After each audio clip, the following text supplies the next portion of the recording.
শিশুর আকিকা 7 দিনে দেওয়া হয় নাই, এখন কি পরে দিলে হবে? শিশুর আকিকা 7ম দিনে করা সুন্নাহ। 7ম দিনে, 7 দিন পর না, কিন্তু 7ম দিন আর 7 দিন পর বেশ কম আছে। কিন্তু শিশু যেই বারে জন্মগ্রহণ করবে ওই বার হবে প্রথম দিন। ধরেন শনিবারে জন্মগ্রহণ করেছে, তাহলে শনি হবে প্রথম, রবিবার হবে দ্বিতীয়, সোমবার হবে তৃতীয়, মঙ্গলবার হবে চতুর্থ, বুধবার হবে পঞ্চম, বৃহস্পতিবার হবে ষষ্ঠ, জুমার দিন হবে সপ্তম।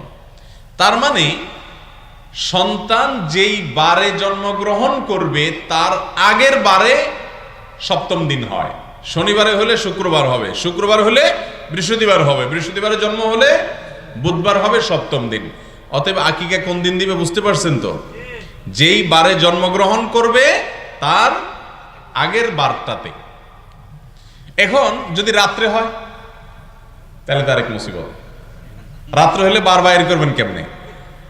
রাতে হলে বার বাহির করার বুদ্ধি হলো যে আরবিতে বা চান্দ্রবর্ষ অনুযায়ী রাতের হিসাব আগে আসে। অতএব এই যে আজকে রাতে আমরা এখন ওয়াজ করছি, ওয়াজ শুনছি, আলোচনা করছি, মাহফিল হচ্ছে, এই রাতটাকে কোন দিনের রাত ধরা হবে? আগামীকাল বৃহস্পতিবার না? অতএব এটা বৃহস্পতিবারের রাত। অতএব রাত হলে পরের দিনের সাথে হিসেব করে বার ঠিক করবেন। শুক্রবার দিন যায় রাত যদি হয় তাহলে ওটা কোন দিনের রাত হবে? শনিবারের রাত। রবিবার দিন যায় রাত হলে সেটা কোন বা দিনের রাত হবে? সোমবারের রাত। তাহলে এবার বার কিভাবে বার করবেন বুঝতে পারছেন তো?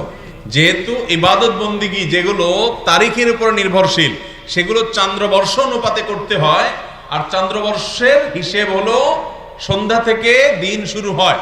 অতএব আপনি যেই কোনো বারে সন্তান জন্ম নিবে তার আগের দিন আকিকা দিবেন। রাত হলে পরের দিনটার যে অংশ সেটা ধরা হবে রাত, সেই বারটা হবে, সেই হিসেব করে তার আগের বারে আপনি আকিকা দিবেন। বিষয়টা বুঝতে পারছেন?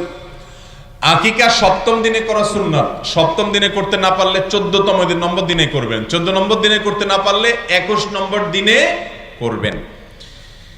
যদি কোনো কারণে এই দিনগুলোতে করা হয় নাই, মা বাবার সে আর্থিক সঙ্গতি ছিল না, তখন তারা করতে পারেন নাই, তাহলে সেক্ষেত্রে পরবর্তীতে করলেও আদায় হয়ে যাবে।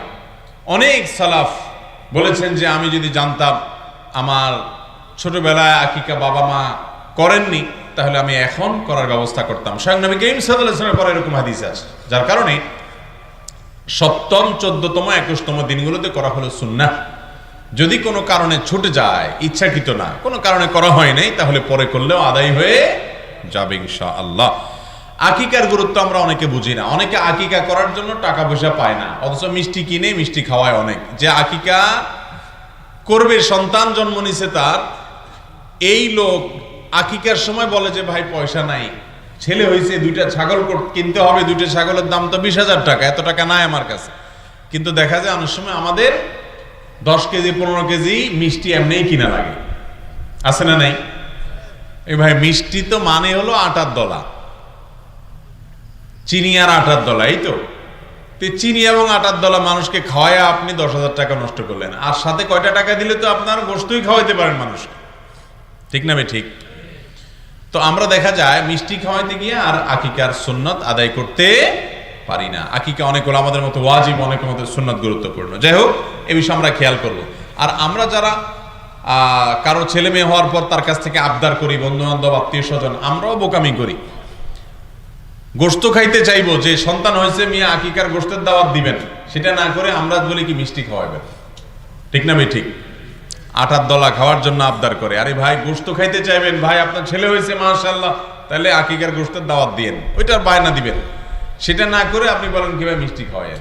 তো উনিও চিন্তা করে ঠিকই আছে, মিষ্টি 1 কেজির দাম কত? আর যদিও আজকাল মিষ্টির দাম গরুর গোশতের দামের মতো, ছাগলের গোশতের দামের মতোই, ওইটাও বেড়ে গেছে।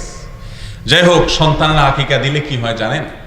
সন্তানের 1 নম্বর হলো যে তার জীবনের নিরাপত্তা হয়। জীবন নিরাপত্তা মানে রোগ বালাই অসুখ বিসুখ থেকে আল্লাহ তাআলা তুলনামূলকভাবে হেফাজতে রাখেন।